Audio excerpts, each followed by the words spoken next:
Why Python is so important? Well, let's see. Python is simple and easy, which means Python has an easy to read and write syntax. Python is a multi-purpose language, which means it is used in web development, data science, machine learning, automation, game development, etc. Python is open source and free, which means it is available for free and anyone can use it.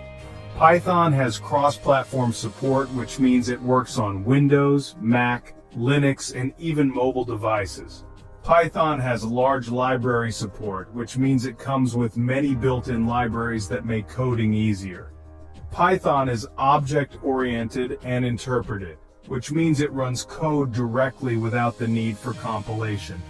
Python has huge community support, which means a large community of Python users is available for help and learning. Subscribe for more tutorials and leave your questions in the comments below.